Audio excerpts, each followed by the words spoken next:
Good afternoon, everybody, and welcome to this parallel session. I'd like to thank TEPSA and the Institute of International Relations here in Prague for convening this conference, and I know that a huge amount of work goes into making something like this happen. And I'd also like to recognize and thank Europeum Institute for European Policy, who are co-organizers of this parallel session. My name is Luke O'Callaghan-White, and I'm the senior researcher at the Institute of International and European Affairs, a think tank in Dublin, Ireland, where I lead the Institute's research on energy, climate, and environmental policy. It's a great privilege to be chairing today's session. So we have approximately 90 minutes or so for today's session, and we're going to proceed with presentations of about 10 minutes or so from each of our three distinguished speakers. I'll introduce them in turn. And this will leave us with about 40 minutes for a Q&A and a discussion. So I think it's important to start with a little bit of context first. And it's clear that the Czech presidency will take place during a period of profound turbulence in Europe. And there's an air of great uncertainty about the future. War has returned, and we're living in a new geopolitical reality since the calamitous decision of the Russian government to invade Ukraine in February of this year. This war has really set in motion a structural recalibration of Europe's energy policy. And of course, that policy is based around a long-term growth strategy, the European Green Deal. And this plan is to remold the Union into an energy-efficient economy where growth is decoupled from resource use and net emissions are zero by 2050. And that's the core of the long-term vision of the Union. And since the Green Deal was presented in December of 2019, we've seen a number of cross-sectoral proposals, strategies, and action plans presented. And this goal to make Europe the world's first climate-neutral continent, it's ambitious, sure, but it's also necessary, we know, if we're to stave off the worst effects of anthropogenic climate change. So it is appropriate to be asking right now, are we fit for carbon neutrality? We've also lived through two profound crises since that deal was promoted. With COVID, we witnessed the EU double down on its commitment to the Green Deal with 30% of the 1.8 trillion euro in investments from Next Generation Recovery Plan and the multi-annual financial framework earmarked to finance the Green Deal. And of course, secondly, Russia's unprovoked and outrageous invasion of Ukraine has, we know, had devastating consequences. And speaking from Ireland, we extend and share our solidarity with Ukraine in this conflict. But it has also had a major impact on the energy sector. So concerns regarding price hikes in energy, energy security, and the over-reliance on Russia for supply have all come to the fore of the political agenda in recent weeks.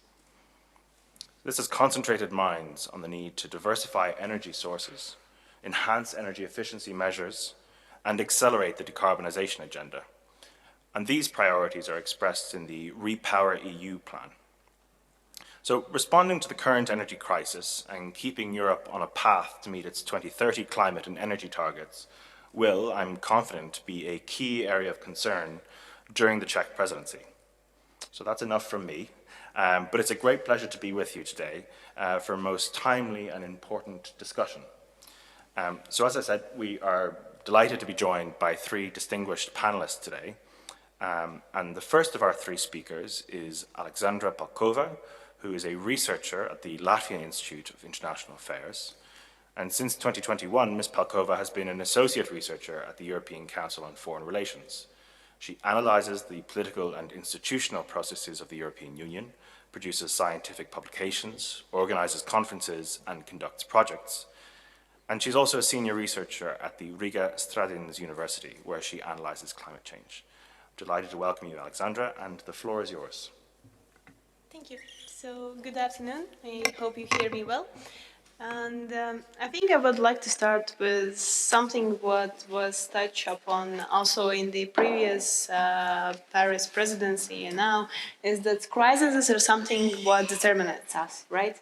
We see the crises and we are living with them, and before that we was talking in the previous presidency that the pandemic is something what French presidency will have impact on, and that the French presidency has ambitious plans actually for the Green Deal.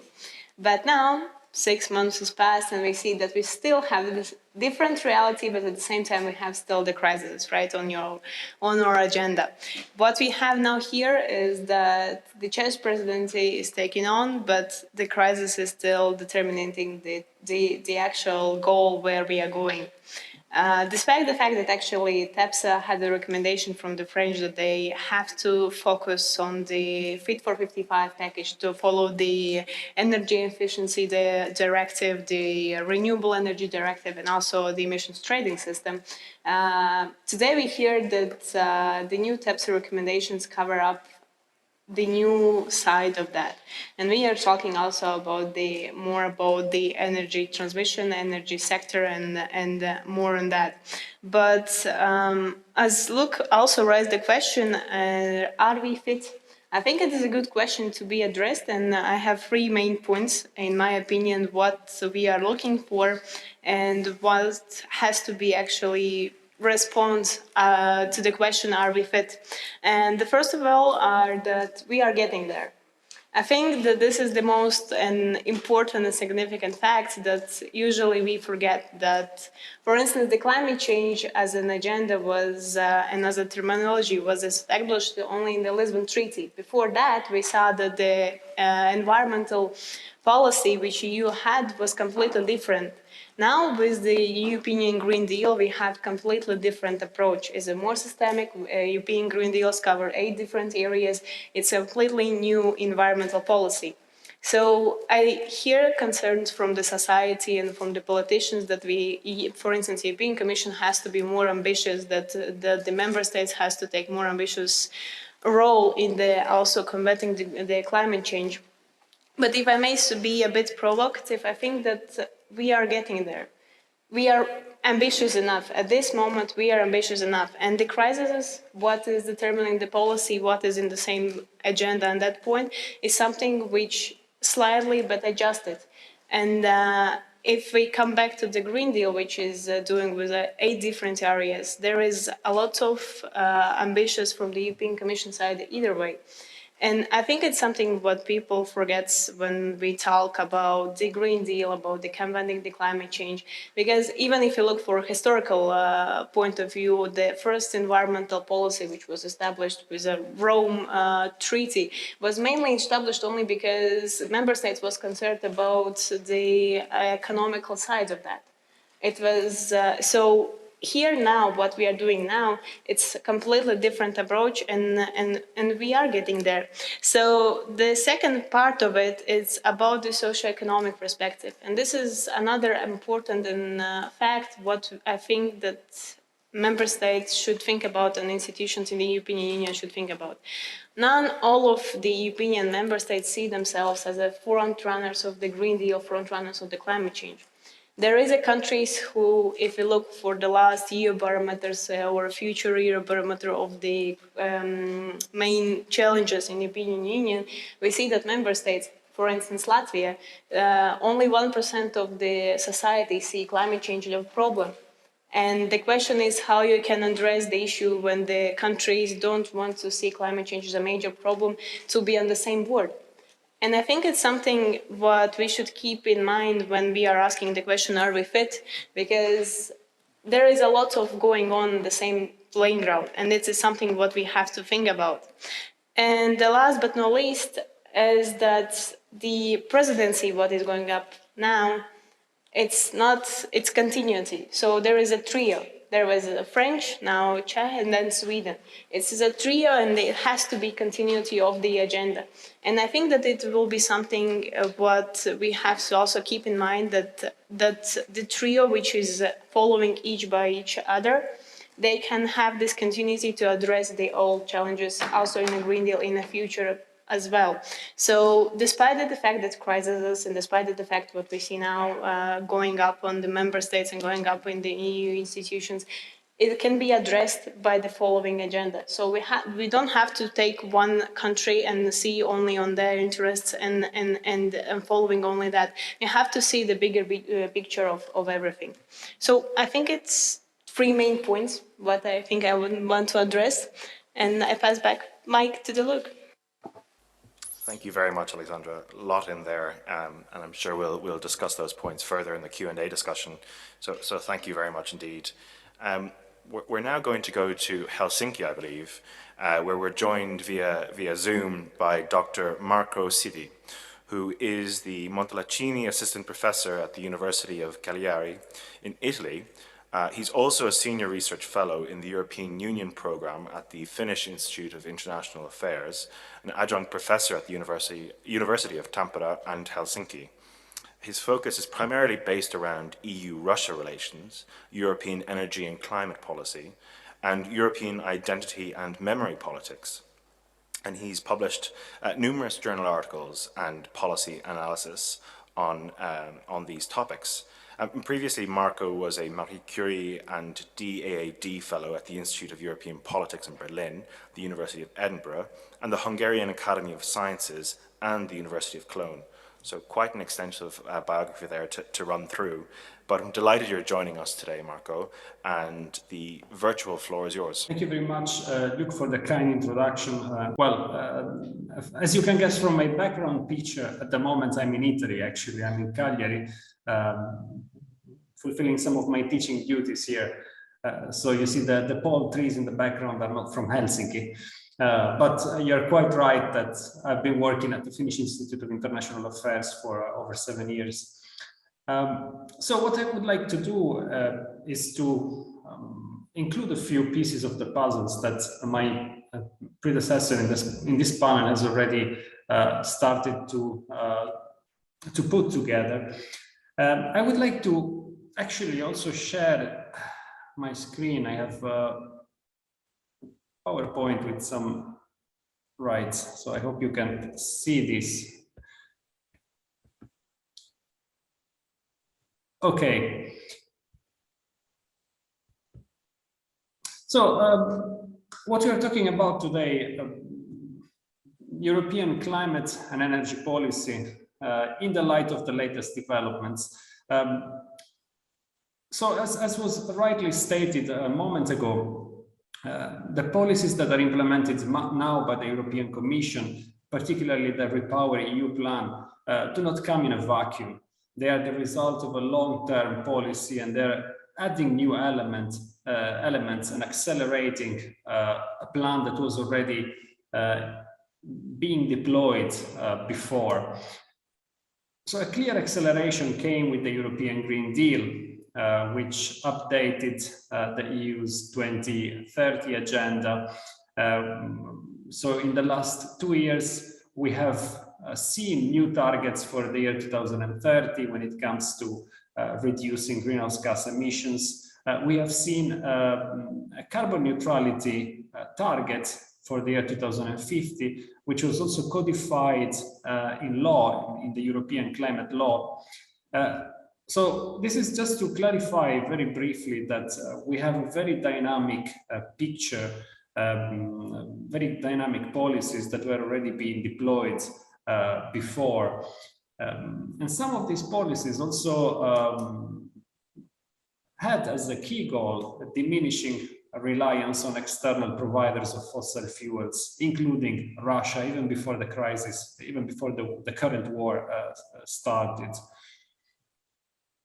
So if we also pay attention to the EU's global role and related to the energy transition, there are a few initiatives that are worth mentioning as the EU planned its transition from energy systems dependent on coal, oil, and gas, and the move towards green systems and more sustainable economy. The EU also came up with several plans, with several alliances, such as the European Battery Alliance, which had a clear external dimension and which aimed to give the EU access to critical minerals and sources in foreign countries of those critical minerals.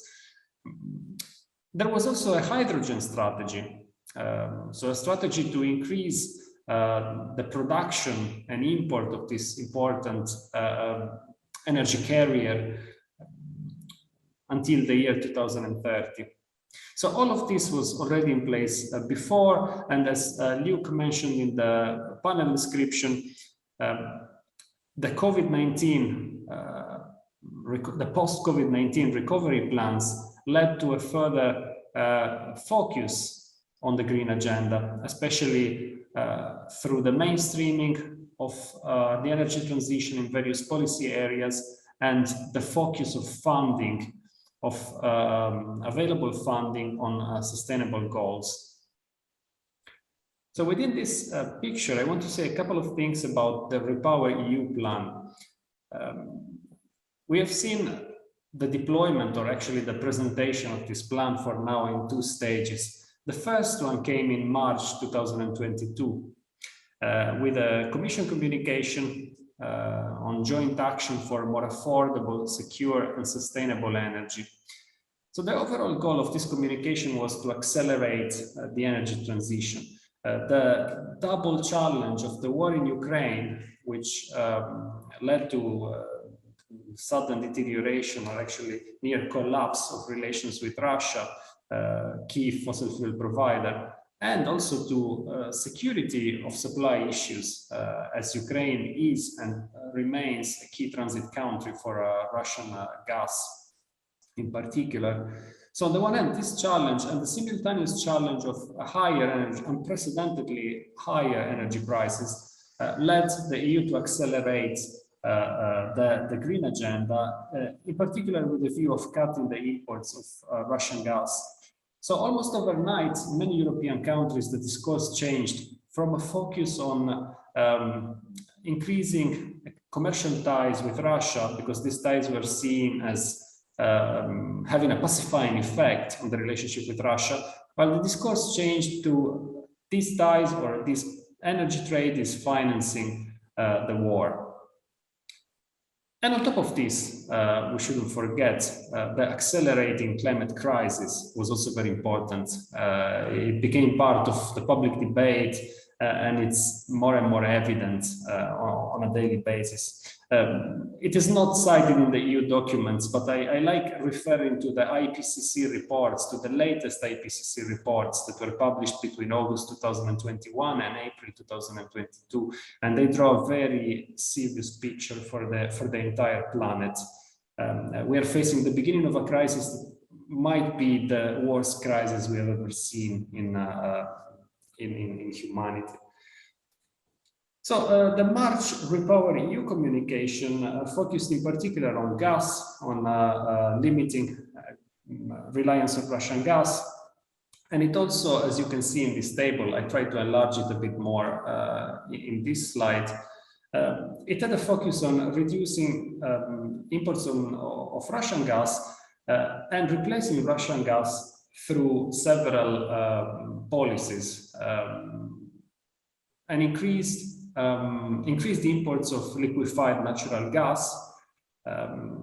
This is a target. So about 1/3 of the gas that the EU currently imports from Russia is supposed to be replaced by LNG imports. We have to see if this really works, but the EU has been working on this for several months now. Of course, the main challenge is that LNG tends to be more expensive than pipeline gas, and that there isn't much available in the markets right now. So the EU has been trying to negotiate with Qatar to obtain some gas from the US as well. It's a very daunting task.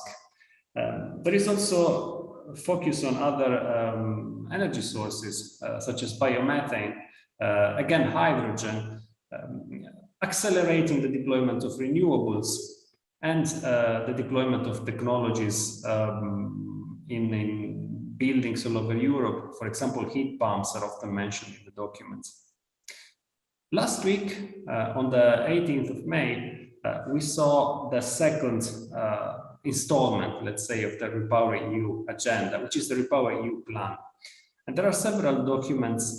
If we look at the main document, we see some references to the existing EU climate agenda, the Fit for 55 agenda, which had already been approved in 2021. So once again, we see a roadmap with several policy focuses and new numbers. So, for example, we see a proposal for a new renewable energy target, which should be 45% for the year 2030. So a lot of focus on renewables. There is a new solar strategy attached to the plan. There is a lot of focus on offshore wind. At the same time, there are also some critical components that as analysts we should also focus on. So there is a certain tension between the focus on renewables and some investments that continue to go to fossil fuels. So the logic behind this is that it won't be possible in the short and medium term to replace Russian gas entirely with renewable energy. So this leads to further investments on LNG infrastructure, on new pipelines. So spending that the Commission tried to minimize in the document, but personally have some questions about the money that will end up going into these projects. The risk of further carbon lock-in remains, so stranded infrastructure for fossil fuels that is built. You know, we used to build this infrastructure with at least 20, usually 30-year timeline in mind. If we build this infrastructure now and we look at the carbon neutrality targets in 2050, then you see it's unlikely that you find private investors that really believe in those projects following the usual logic. And we can imagine that we can expect that some public funding will go into those projects. The hydrogen targets are very ambitious. There is a 10 million ton target of domestic production within the EU. And here I'm talking about green hydrogen. So hydrogen produced from renewable energy. And then another 10 million ton target for imported green hydrogen, which again is very interesting. We're talking about a more sustainable energy source. But we have to check whether this will also lead to new forms of dependence from abroad. Because the hydrogen market, if we want to simplify a little bit, is quite similar to gas markets in the way it works. So there will be some new forms of dependence, even though they won't be as serious and definitely more sustainable than the current ones we have now with fossil fuels. So the Repower EU plan is quite complex. Of course, here I don't have time to go into detail. There's ambitious targets also for biomethane. Investment in technology is particularly important. We are currently witnessing a technological competition among especially China and the US. To an extent, Europe is also part of the picture. But I want to come back to, maybe if I have 2 more minutes, and then I will stop. I want to come back to the external dimension of EU climate policy and to what we had even before. So to the main topics before the war in Ukraine. So the Repower EU plan comes at a moment when the EU was trying to act as a leader, leading by example in global climate action. And to do this, it was also beginning to use more, in a way, coercive methods.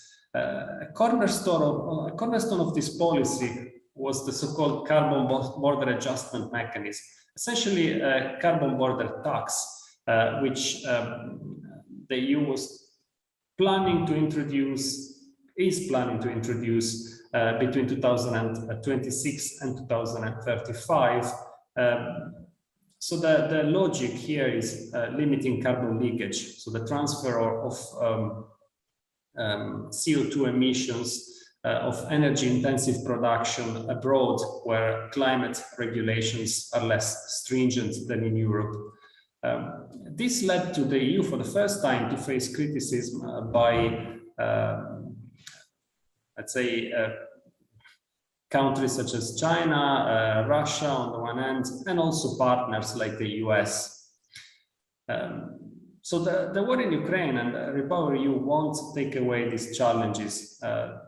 These key elements of EU climate policy will remain, and they will shape the role of the EU as a global climate actor in the immediate future and also in the medium term.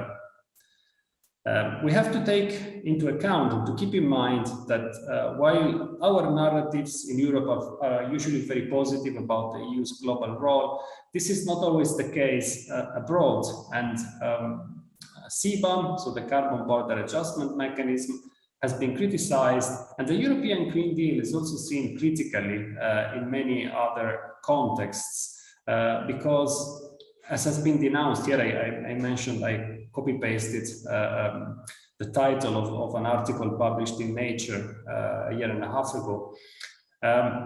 So when you have higher standards domestically, combined with delocalization for economic reasons, very often you end up with a situation where Europe is essentially offshoring environmental damage. So the EU will have to take this into account and make sure that it does follow the objectives that are outlined in European Green Deal documents. For example, the inclusion of sustainability parameters in trade agreements, and also ensure that the energy transition is just, not only within the EU, but also internationally. Okay, I will stop here with my remarks, and I'm sorry if I was a bit long. Not at all. Thank you very much, Marco. That was a very insightful and wide-ranging address. So thank you for joining us, and I look forward to the Q&A discussion. But before we do move to our conversation, we take questions, I'd like to introduce Veronica Slakatiti, who's a researcher at the Danish Institute for International Studies. And Veronica's research is fixed on energy infrastructure in the Baltic Sea region, with her focus primarily based around liquefied natural gas, LNG, terminals in Lithuania. Her research is centered around the role of scientific knowledge and technical intelligence that's used in decision-making and the production of narratives in the developmental stages of critical energy infrastructure projects. So this is a very timely address, and the final of our three expert speakers joining us on the panel. Veronica, the floor is yours. Hi, thank you for the very kind introduction. I'm very excited to be here. Let's start with a speech. So back in 2019, the European Commission President-designate von der Leyen has promised to broaden and strengthen the EU climate policy that would help to eventually reach climate neutrality, also placing EU at the top of the climate neutrality race.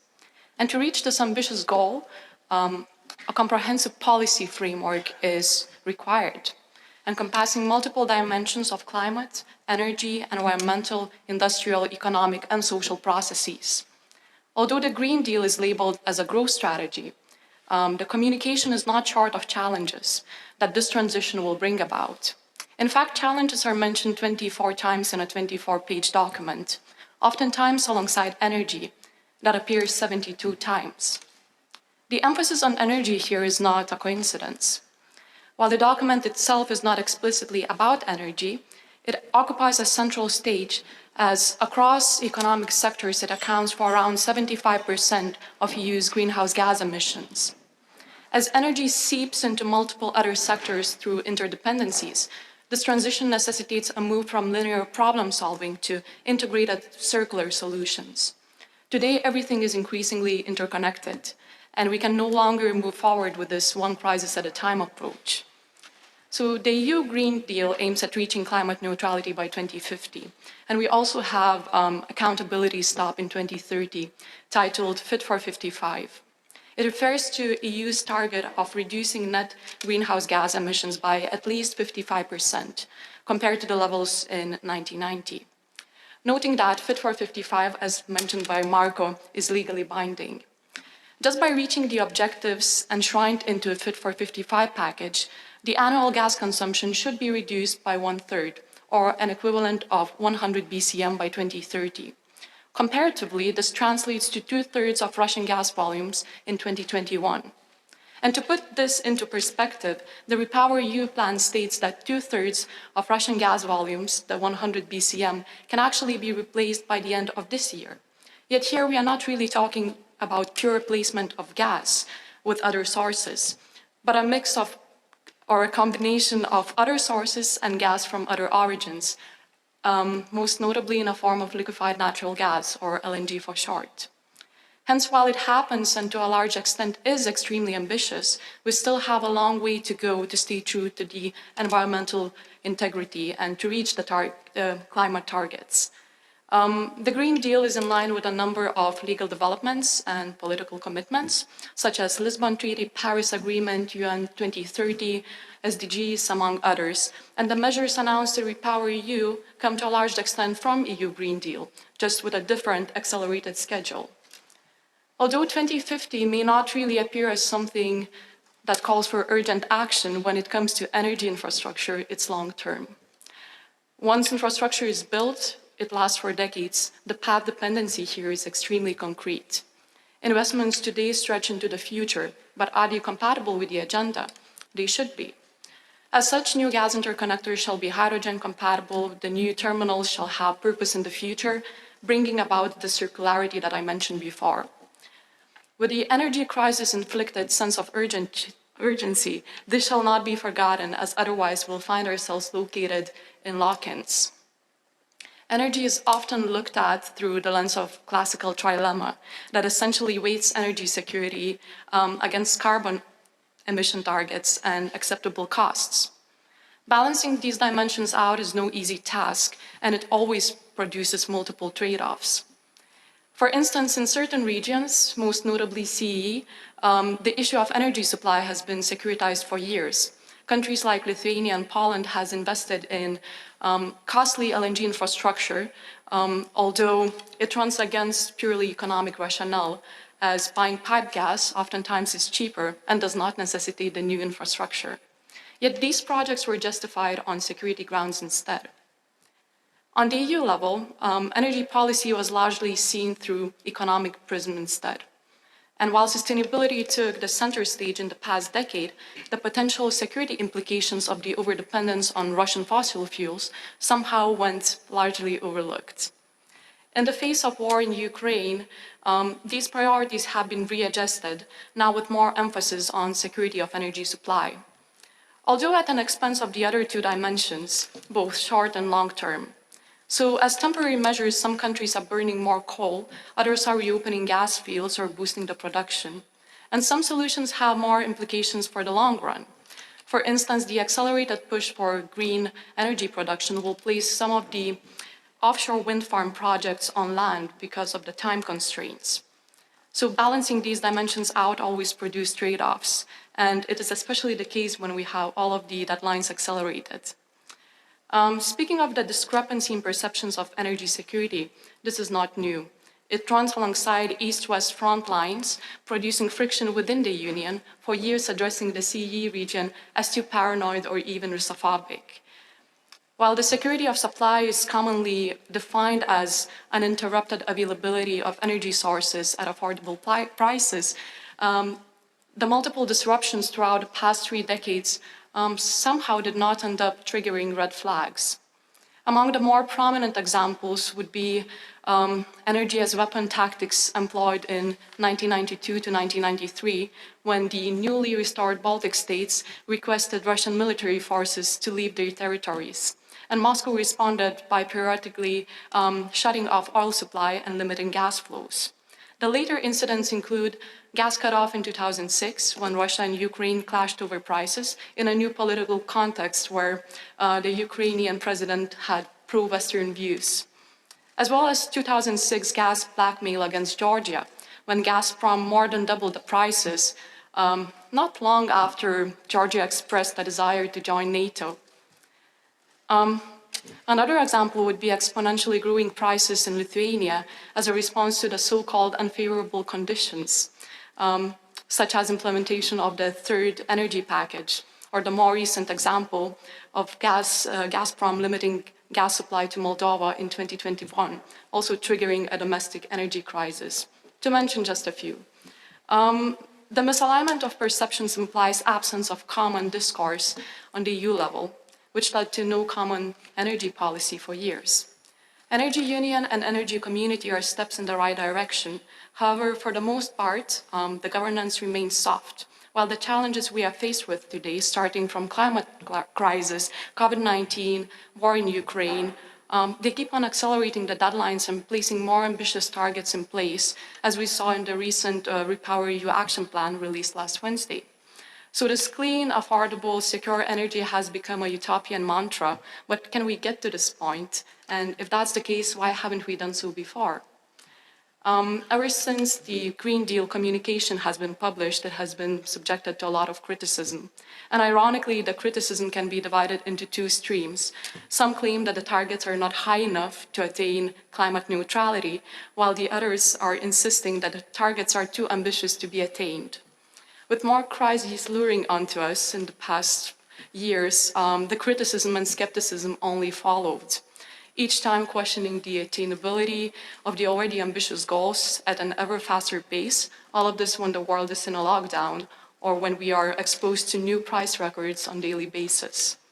Now, going back to the central question of this session, whether we are ready, whether we are fit for Green Deal, again, the answer points back to trade-offs, or to paraphrase it, how much we are willing to pay today for the future. So diversification, interconnectedness, renewables, increasing energy security, among others, come at a cost. More often than not, at a high cost. While mechanisms to mediate the financial aspects, the burdens are available for the most vulnerable and the most affected, and some member states have cut energy taxes or capped energy prices, this alone is not enough, and certainly not in the long run. This crisis calls for a multidimensional response. So to attain the objectives of the Green Deal, it requires a unique engagement of public and private investors, as well as civic society, every citizen of the EU, and the extended energy community network. Here, it is the solidarity that stands central. The attitudes on energy security are converging, but we all need to play a part to attain these objectives. So we can flip this question and ask ourselves, are we ready? That would be it from me. Wonderful. Thank you very much indeed, Veronica. There's a huge amount there and food for thought. I'm sure everyone is thinking about questions that they'd like to ask. And I think we're right on time. It's 6 o'clock, so we have around 45 minutes for Q&A. And when you are posing a question, I would ask that you identify yourself and any affiliation. But I am going to exploit my position as chair, and I might kick off with a couple of questions of my own. And Veronica, I might start with something you said that really stuck out to me in your remarks. You said, the Repower EU agenda states clearly that we need to move to other sources of energy quickly and other gas sources. So we did see with the Repower EU plan as well, what some of us have been expecting for some time, an increase in the Renewable Energy Directive, so that 45% of the EU's energy mix by 2030 will come from renewables. And you also spoke about the vision of infrastructure that you see as necessary to get us to these ambitious, but I argue, very necessary targets. And given that you're speaking to us and you're affiliated with the Institute in Denmark, and I'm sure many people here were following the developments that have taken place in recent weeks with the Green Energy Island and the potential to deliver 10 gigawatts of wind energy to the European grid by the end of the decade, and the potential, of course, with that for the expansion of the green hydrogen economy. These are also, I should say, issues that are at the core of Irish concerns about clean energy policy. I wonder, could you, taking all that together, give us, maybe elaborate slightly on those technologies and the infrastructure that's going to be necessary to meet these essential targets? Absolutely. So one of the most ambitious projects, a mega project of these days, would be Danish Energy Islands. The name itself is a bit unfortunate for everyone who is in energy sector. We know that most of the times energy islands kind of talk about places that are isolated from energy grids or other sources, but here we talk about artificial islands for wind energy. So essentially the idea is to have two parks of islands. One is in North Sea and the other one would be in the Baltic Sea. So each island would host around 200 offshore wind turbines and provide around 10 million households with electricity. They also want to implement power-to-X technology, which would essentially use all of the surplus energy from the windmills and turn it into hydrogen through electrolysis. There are also some talks about the further process, which is synthetic natural gas. So that's one step further.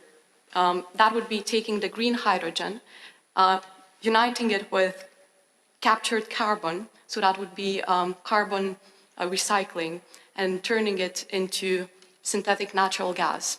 The beauty of this is that we could use all of the pipelines that we already have and just introduce it into the grid. With hydrogen, it's a bit more complicated because not all of the pipelines are hydrogen compatible, although we have these aims to build new ones, but it will take decades. There is another way how it can be used. Currently, it can be injected into the grid, but at a very small percentage. But it can also be turned back into electricity. So essentially, having hydrogen is just a great way to store electricity, because currently we don't really have any other ways to do it. Great. Well, thank you very much. And this is certainly, we've spoken about hydrogen for many decades, but it might be its time now. I wonder if we could go back to Italy. I realize from your background, Marco, that that does not look like Finland as I remember it. You spoke about a number of the pieces of the puzzle that need to be figured out as we transition to carbon neutrality. And you spoke about the external perceptions as well. In particular, I'd like to focus on the Carbon Border Adjustment Mechanism, or CBAM. You spoke at the beginning of your talk about the need to enhance diplomacy, trade, and development cooperation, in particular engaging with Africa. But you also noted that a carbon tax at the European border to prevent carbon leakage, it's received criticism from some trade partners. I wonder, could you elaborate slightly on what that criticism is, and to what extent could CBAM actually negatively impact future trade with Africa? Right. Thank you very much. This is a very important question. So the criticism came primarily from the countries that will be most affected, which are the ones that export steel, aluminium, cement. So the goods that will be included in the list of CBAM affected goods. So one of the key questions that was raised was whether the system will be compatible with WTO, with World Trade Organization legislation. Now, of course, we can also wonder whether the WTO is still working properly, and we could say that it hasn't been working properly for a few years. But regardless of that point, so some of the countries that will be more affected are Russia, depending on on some goods, also countries like Ukraine, Turkey, the US. So it was quite surprising that even John Kerry, the US climate envoy, defined the plan as a non-starter. And this came from a friendly country, or at least, at the moment, we don't know for how long, but there might be an impact also on Africa, on a range of Africa, of products produced in the global south, let's say, not just Africa. And this can be controversial because it might be, so the logic would be that the EU is trying to boost its climate policy at the expense of others, and by making others pay, including countries from the global south that would rather need help.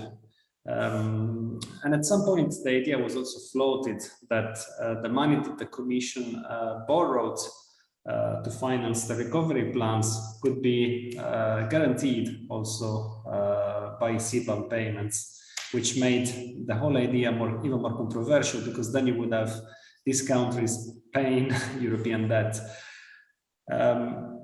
So what I was saying is that we need to be careful to these aspects, and that one idea, for example, could be to reuse this money to well, for green investments in the countries that are paying the CBAM fees. So making sure that there is a green logic that goes through and through. And then, of course, you know, CBAM is just one of the policies, so it could be accompanied by other policies that commit the EU to support the energy transition in the global south. So, for example, technological transfers to African and Asian countries. Now, there is room for this. But of course, as you know, an important barrier is patents. And if we look if we keep in mind the recent crisis, the COVID-19 crisis, and the way the EU dealt with vaccines, well, this is not a great precedent. And it's something that we may forget quickly in Europe, but in those countries, they won't forget, and it comes, you know, as part of a pattern. So we really need to show that beyond words and documents, there is a real commitment to fight a global challenge together, and it has to be shown consistently. Well, thank you very much, Marco. It's very comprehensive, and it leads me on to something else that I just wanted to ask you, Alexandra. You know, what we need to show consistently. You mentioned your first point, in your second point rather, in your presentation. You're providing the socio-economic perspective, and of course, if we want to realize any of the targets that we have for 2030, 2050, the European Green Deal, Repower EU, we need populations to want these too, because European institutions are only as strong as the underlying democratic mandate there. And I was quite surprised to hear the reports from the EU Barometer. You highlighted that in Latvia there was around 1% of the population recognise climate change as a major problem to address. And it also made me think, you know, the third pillar of the European Green Deal is that no one is left behind. At present, are we at risk of leaving countries behind?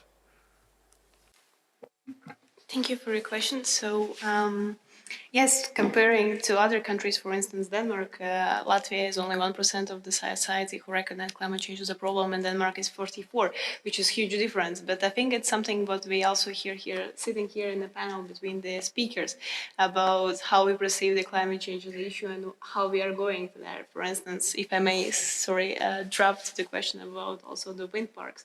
In Latvia, the wind parks, despite the fact that we have two wind parks, it's a huge issue because society is against the wind parks, and especially if you talk about Baltic Sea region, for us it's a huge issue, and that's why, coming back to your question, I think this no one is left behind is something what the EU is strongly positioning, and it is important because I think, generally speaking, the Green Deal can be used as a new identity of the European Union. This is what I see from the last perspective. And I think that the EU is strongly, European Commission is strongly using Green Deal as a new identity and as a new challenge how to unite the countries even.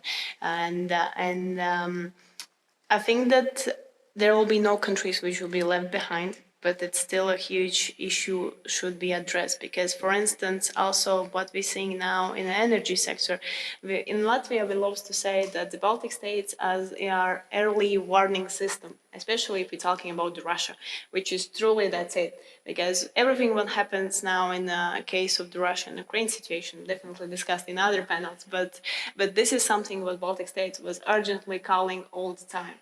And hence, looking on the Green Deal and looking on the problems in our countries, of course, the Green Deal and the climate change not will be on the priority list simply because of the regional and geopolitical situation we are living in. But at the same time, it doesn't matter that all countries are not adopting. Definitely the Fit for 55 and other government actions are following the EU perspective. And that's why this idea of together having identity of the Green Deal as Europe, I think it's following it. Right, thank you very much, Alexandra. So I open the floor. If there are questions, please just raise your hand, and if you're on my side of the table and I can't see you, maybe just raise it slightly higher. But see the first question here. Yes. Hi, my name's Lilybelle Evergreen and I'm from the UK, and I'm here in the capacity of one of the winners of a TEPSA policy paper competition, and my category was climate and the environment, so it's very linked to this. And I'd like to introduce two kind of topics or questions. The first is kind of drawn on the post-colonial idea of the fact that Europe contains many of the early industrializers and has therefore contributed rather heavily to the current climate crisis. And basically, is there a moral duty for Europe to kind of do more than other regions or areas? And then the second topic is that obviously the climate is a collective global issue, but different countries have different capabilities and resources to put towards it. And for example, in the global south, they might be hesitant to limit their own growth in a way that early industrializers didn't have to. And also countries have uneven motivations. So for example, some of the heavy polluters like China and the US perhaps don't want to step up and do their bit. So should there potentially be a role that Europe could take, either doing more than its share or using, I think someone mentioned, kind of coercive mechanisms in maybe soft diplomacy or something else, to kind of overcompensate for other countries and ensure that climate tipping points are averted? Yeah. Great, thank you very much. And there's a lot there. And congratulations on winning the essay competition. And just to clarify, is that for every member in the panel, or is it for one person in particular? It's for anyone who wants to take it. Great. So there's a huge amount there, and to break it into two, from what I gather there is, you know, Europe is the source for most of the technical innovation at the minute in climate technologies, and has the infrastructure, which is a legacy of its post-colonial past. And the first question, I suppose, is, you know, relates to climate justice. We spoke a little bit about in the just transition. Marco, I think you touched on it in your topic in your presentation. But I suppose looking outwards, out from Europe, what moral duty is there? And the second, and I think it runs quite well together, it's a collective global issue, of course, absolutely. But every country has, you know, contributed to the collective crisis to a different extent. There are historical comparisons here that could be made, and countries have different capacities, uneven motivations, and so forth. Can Europe use it's spent a long time honing its soft power over the last 20 years? I might go to Marco first on this. Do you think that Europe can use its soft diplomacy to address these issues that Lily has raised around climate justice? Yes, I think that the EU has a role in this. So the EU has been defined as a mediator in academic literature on global climate action. So a leader and mediator. So it has a role both in facilitating international negotiations, say between the US and China, or at least in playing a role in those negotiations as well. But then it should also play a role as a leader. And being a leader does not simply mean leading by example, so having a nice Repower EU or a nice Agenda 2030. It also means being involved in multilateral contexts, for example, the G20, where you have many interlocutors, which are also heavy polluters. Some have had other historical experiences and now have different priorities, so they are completing their industrialization now. So what the EU needs to do, I mean, this comes back a little bit to what I was saying before. It has to be much more flexible when it comes to technology, being more generous in that respect. after all, the EU is becoming more flexible with, for example, internal rules. If we think about the Stability and Growth Pact and the continuous and well-justified postponements, I say this not just because I'm in Italy, but because it makes sense in the current context. So showing leadership will mean not just saying it, but actually demonstrating it. And here maybe I could mention the global gateway. So the EU's plan to in a way to compete with China's Belt and Road Initiative. It is important that these platforms also include elements that go beyond traditional development aid and prioritize investments in the green sector in partner countries and include sustainability commitments in trade agreements. So there is a lot to do, because I think that in Europe, it's not clear to us what the perception of Europe is often in other countries, and it's not as positive as we think. Yes, I think the question about flexibility with technology, with patents, you mentioned that in your remarks as well. And it'll be interesting to see how these very live questions are resolved when it comes to those exact issues around developing a functioning green hydrogen economy in Europe. So prescient, but also something to be considering now. Alexandra, Veronica, any thoughts? Would you like to come in on the questions around the morality, the responsibility that Europe has, given its historical responsibility for the climate catastrophe that we're in at the minute? Alexandra, I might go to you first. I actually want to add on the previous question, if I may. Of course. So actually answering your question, and definitely congrats on that you're being here, but European Commission announced that it is now a geopolitical commission, right?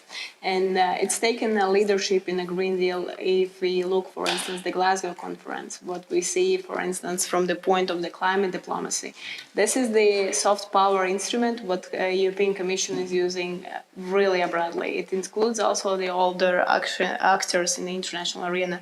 But what we also can see that, for instance, EU is one of the leading actors in the financial aiding the system. For instance, 24 billion euros is each time going for the UN conference. This is a huge amount of money if we look on the leadership between the countries. And this climate diplomacy each year, what this commission announcing, and the extra new directive which is going inside of that, it is something what the EU is taking. So I think that the right answer for your question about also the soft power and is exactly the climate diplomacy what we are looking for. Thanks, Alexandra. Veronica? I'll just quickly add one thing about the morality, and congratulations. So I think, yes, it is our moral obligation because we positioned ourselves in this top of the climate race. So now we have to fulfill it. Great, thank you. Other questions? I see one here. We might group a couple at this stage. So any other questions, just to raise your hand? Great. Start with yourself, sir. Hello, sorry. Olivier Rosenberg from Sciences Po in Paris. A question about the carbon border adjustment mechanism. Can it work without a massive bureaucracy assessing the level of carbon production associated with the production of goods in countries all over the world? And can it work in the end? Because will we have enough experts to assess the production? Is there not a risk that it would create disadvantage between companies, and that this process of control the pollution will be in favor of major groups of major companies, which are, by the way, often the most polluting ones? Great, thank you. Marco, I might go back to you for this. Can it work without bureaucracy? Do we have a knowledge gap there? How do we account for carbon produced in other countries? Will it work in the end? And ultimately, will it be a disadvantage for companies, if I've correctly summarized? Right. Thank you very much. Another excellent question. it is indeed very difficult to implement, and it is becoming more difficult in my understanding, because to calculate so the carbon embedded in imports, you do need some cooperation from the countries where a specific good is produced. And in the current climate of rising geopolitical competition, this kind of multilateral cooperation becomes more difficult. So this is something to keep in mind also when Europe plans for a long-term confrontation. Unfortunately, the climate agenda does require multilateral cooperation, and an ideal scenario would be one where a climate agenda is kept out of geopolitical competition. Now, this is, of course, easier said than done, but logically, everyone has an interest in implementing the climate agenda. You know, you might hear some crazy ideas about countries that benefit, that the agriculture of certain countries benefits from climate change.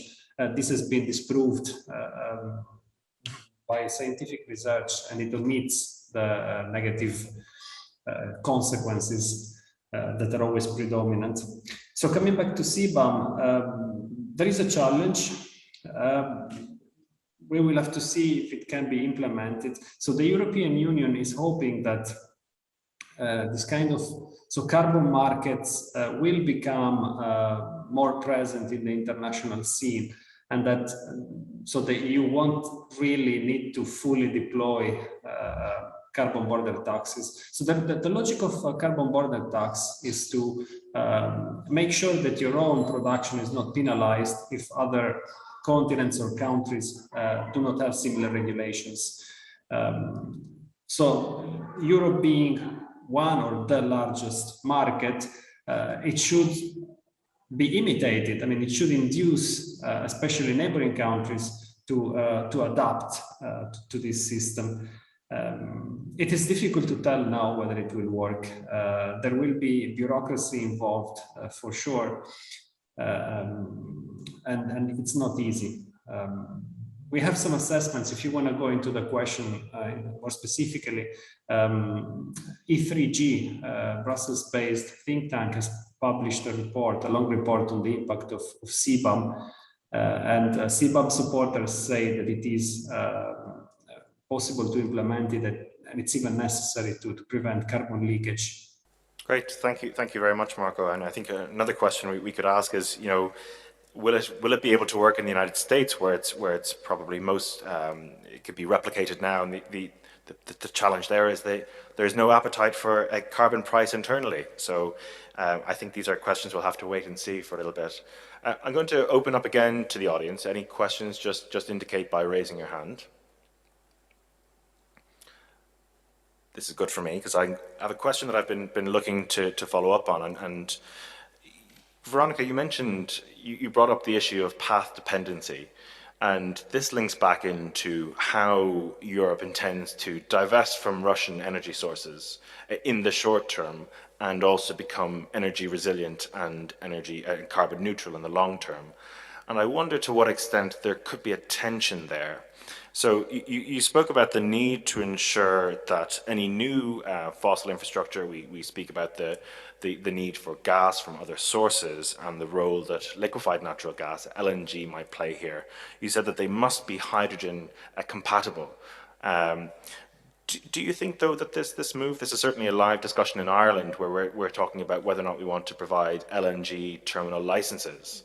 Do you think that the need to find, quote unquote, to find other gas sources in the short term for the need to move away from Russia, is that in conflict with our overarching climate agenda, or can both work together?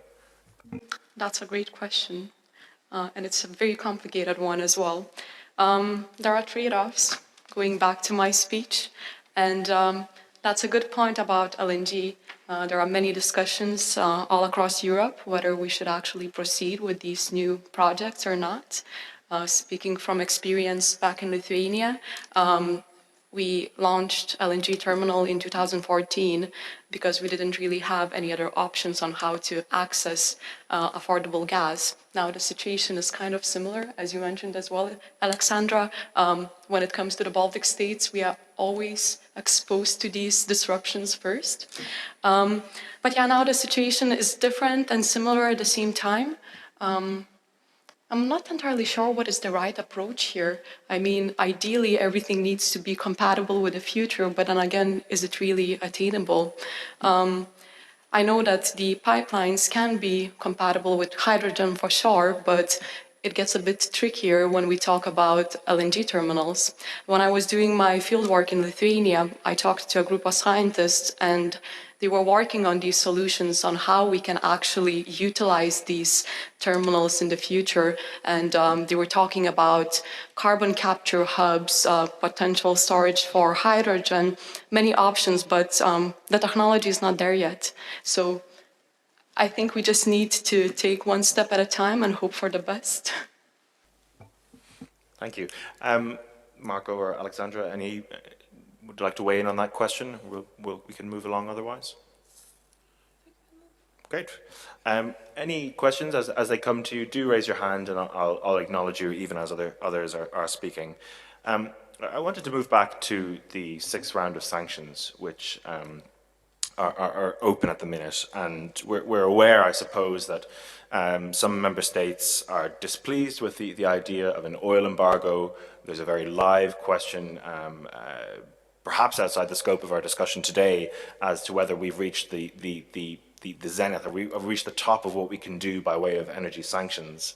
But there is another angle to this question which is perhaps less explored, and given that it's we see these proposals coming from the Commission, and the European Green Deal is you can make the argument, I think, quite convincingly, it's the bedrock of the current Commission's agenda over this 5-year period. And Alexandra, I just wanted to ask you about the need to ensure that the Commission maintains its credibility as an institution that can bring member states together and advance the Green Deal, given that we are seeing some, we're seeing potentially the first sign of breakage on that consensus issue when it comes to sanctions. So the Commission, is it still in as strong a position as it was in December 2019 to continue to advance the aims of the Green Deal? Thank you.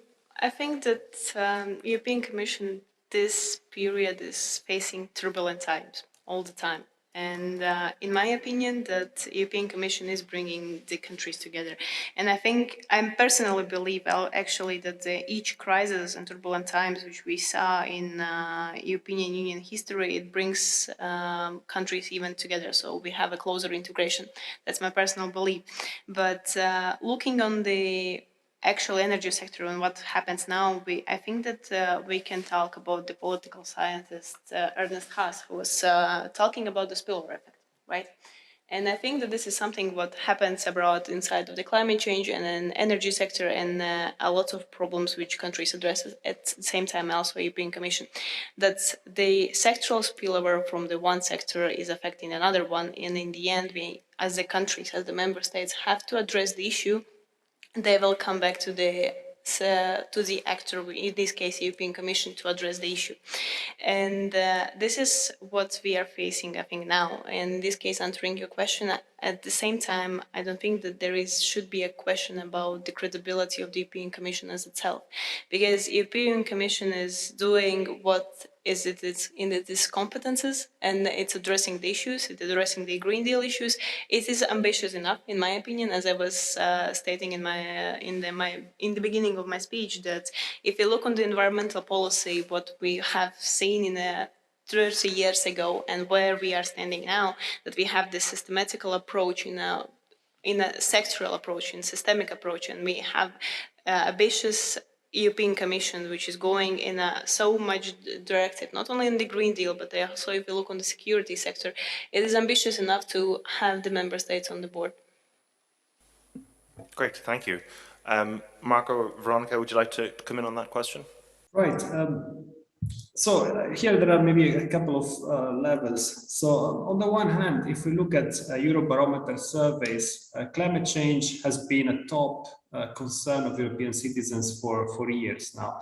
So in a way, the Commission, by launching the Green Deal, was also responding to this clear demand from European citizens. Now the question of credibility. A lot depends on the context. So clearly, implementing Repower EU will have costs. Phasing out imports from your main provider when you are in the middle of an energy crisis will have substantial costs. So even in terms of communication, the Commission has to achieve a balance between saying that it's possible, so encouraging, and clarifying that there will be these huge costs. Then there is an important public policy question, which maybe is more an issue for member states that have to implement those policies. These policies have to be implemented in a just way. We have already seen instances in the recent past which led to protests because policies were not designed in an equitable way. So the Gilets jaunes, the yellow vests in France, could be an example.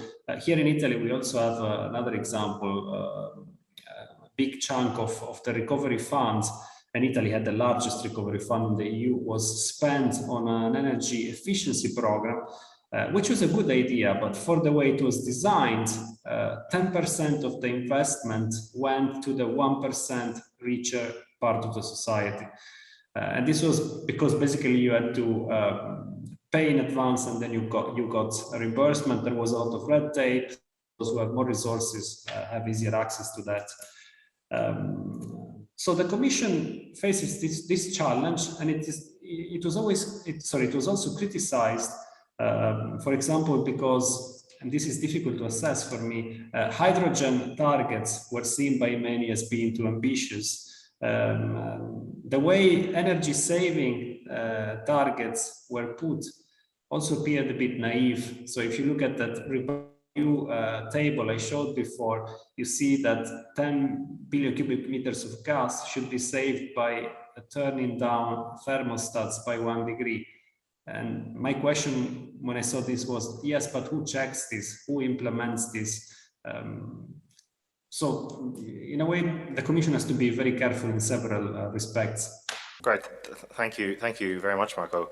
I mean, the question of who checks this and who is really looking out for what individuals are doing, I think gets the heart of a separate but very important question. And Veronica, I might pose this to you, if I may. In the Repower EU plan, there is a focus on energy efficiency measures that, yes, the state can take in terms of new buildings and retrofits and so forth, but it also does highlight the role that the individual can play. And I wonder if you could just elaborate slightly on what you think about the locus of power, or who should be taking the lead on certain actions. Is it individuals, or should we move more to a state mandate and a state-led approach? Is it a combination of the two? And if so, which is more significant in your opinion? Another good question, thank you. I think they are both equally important. Both the pressure from the state, from the EU, and individual actions. So I don't feel competent enough to assess who has the priority, who is superior in this case. But yeah, there is this problem of accountability, as Marco said, like who's checking these thermostats. So I don't know, it's moral obligation at this point, I guess, as you mentioned as well. We all have to look at this crisis and know that we all play a part. So that's one way of doing it. And International Energy Agency has published this, I believe, 10-step plan on what we can do. So I really encourage everyone to have a look. And there are many ways besides turning down the heat by 1 degree on how we can actually contribute to becoming a solution instead of problem. And yes, equally important is the role of the state. Thank you, Veronica. Alexandra, where do you fall on that line between individual action and the responsibility that we all bear individually, and that collective responsibility that we need states to take the lead on for us? I think it will be in the end the collective responsibility. Also, coming back to what Veronica said, also CIPRI just published the article that that all the member states, not only the member states, but generally globally, the actors recognize that climate change as a global issue. And I think this also what we discussed here before, that the question about the soft power and the climate diplomacy. This is where we are going. That this is collective responsibility at one moment, because the climate change is affecting all the spheres, and that's why, for instance, the Green Deal, as I emphasize that a lot of the times, is focusing on these 8 areas, because climate change is affecting not only the climate and the environment, it's affecting the transport sector, the energy, the economy, and they all are sectoral together and they are combined together. That's why in the end we come back to the question and the answer that this is a collective responsibility to deal with that. Otherwise, one of the sectors will be falling apart and then it's just collateral damage. Great, thank you. And I suppose staying with that theme then of we discussed in the first question that Lily raised around justice, and when we think about climate justice, Marco, in your response a moment ago, you were highlighting that when we take policy decisions which are not logically thought through, the outcome may not only be that they're unjust from an ethical perspective, but in fact they have bad policy implications. You know, look at the response to the decision in France to raise the fuel tax, and we're all familiar with the Gilets jaunes. We're probably all less familiar with the consequences of that important development. But I wanted to bring it perhaps to a different lens, staying with this question as well of perspective.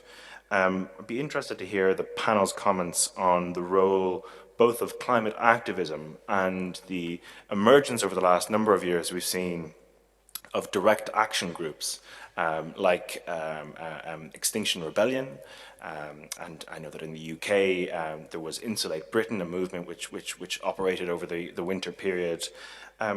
So I would be interested to get your perspectives on that. And Marco, I might turn this one over to you.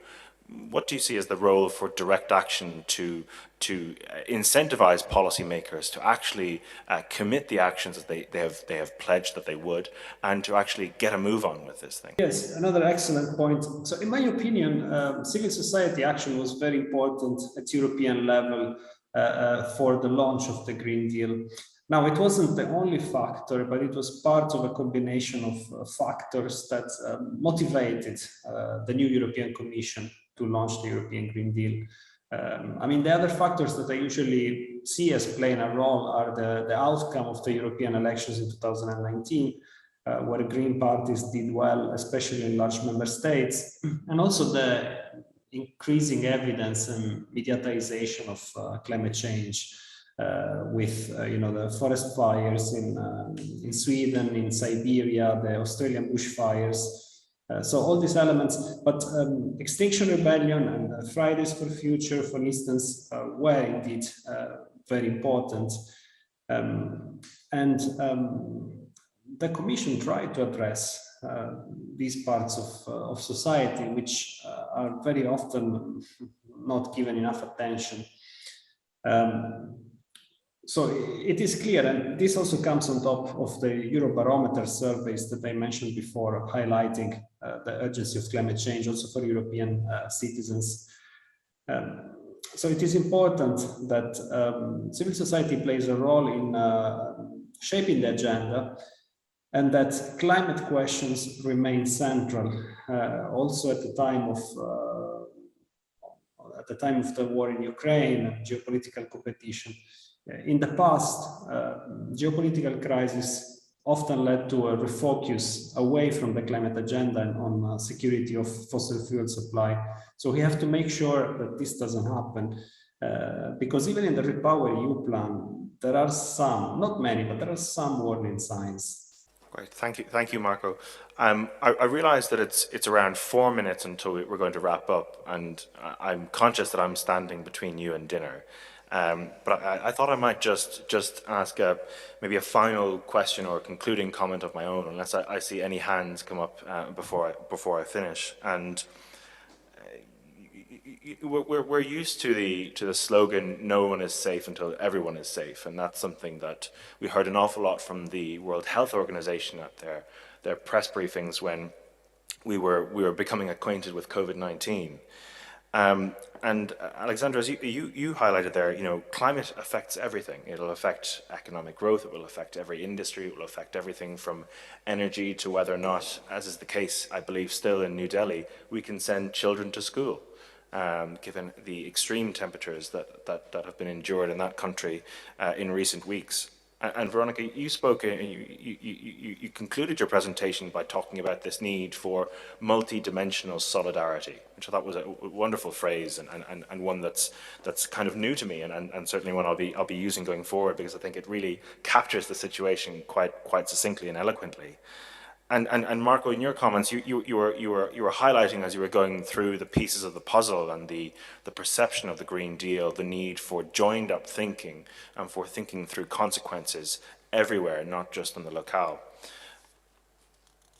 You've also mentioned the IPCC report, and the third working group comments is quite striking, that 1.5 degrees is just about within reach, which says two things really to me.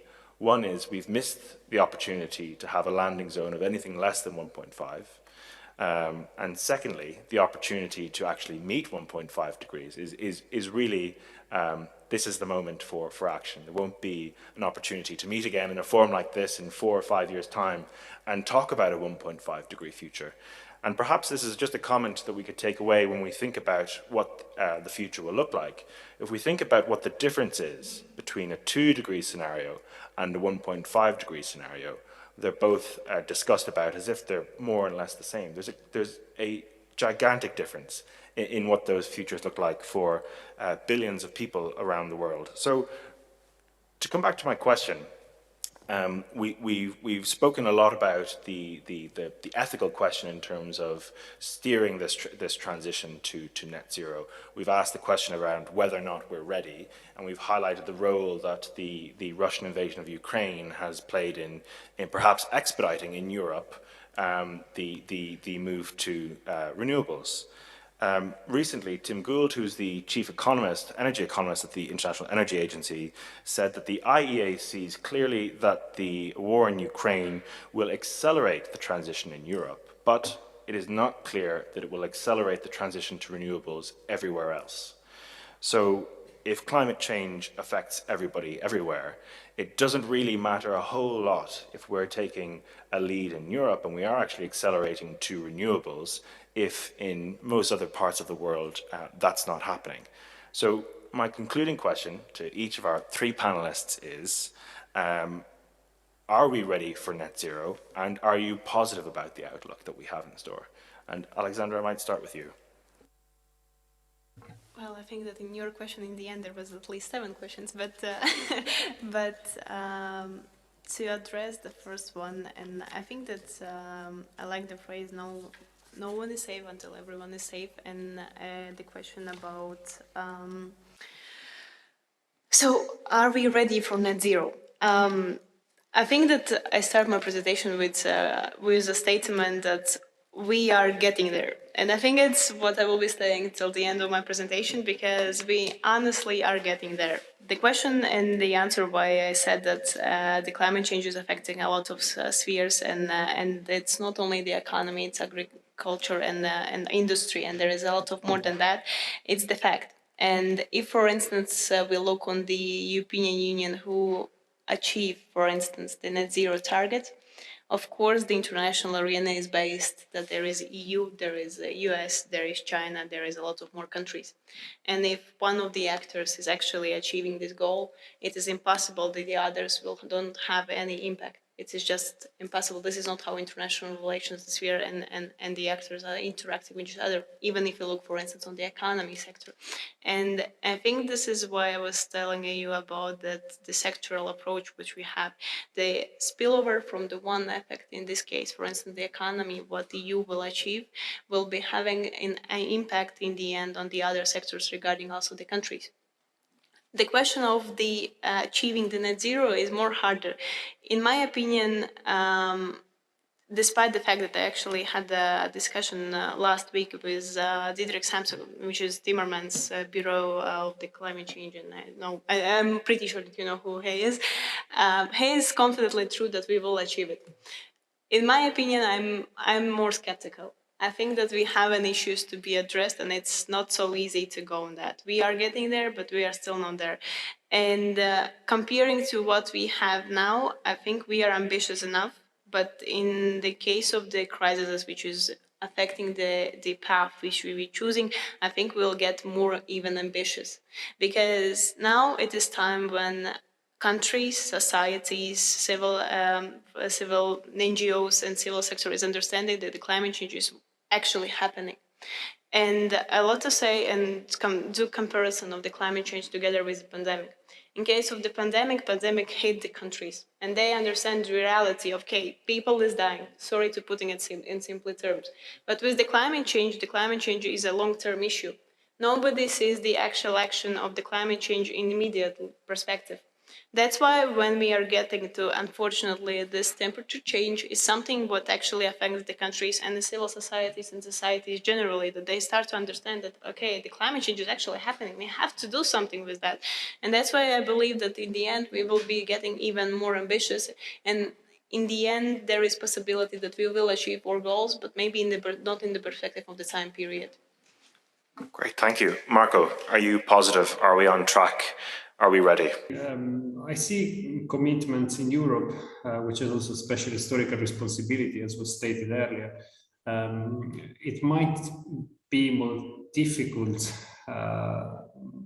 than Timmermans' positive comments might suggest, but of course he also has to he has to be positive. But the main challenge will be the global agenda. And again, it's this contradiction between the need for multilateral action and growing competition that worries me. It is, for example, the fact that even discussing the phase out of coal was difficult in the COP, the 26 in Glasgow. And you also India's position, for example. What we have to watch really for global impact is multilateral negotiations starting from Sharm el-Sheikh, the next COP. Great, thank you, Marco. And Veronica, you have the final word. Great comments by Alexandra and Marco. So I'll just very quickly add that I hope that there is going to be a spillover effect of the ambition that we have here to attain this carbon neutral future. So here's for hope. Here's for hope. I think that's a great way to finish up this session. Can I thank you, Veronica? Can I thank you, Alexandra? And can I thank you, Marco, for sharing your insights on a wide-ranging and very informative and stimulating discussion. Can I also thank the organizers here, TEPSA and the Institute of International Relations in Prague, and of course the European Institute for European Policy. It's been a pleasure to be in this position. We're 5 minutes over, but I'm sure we'll make our way to dinner. Thank you very much.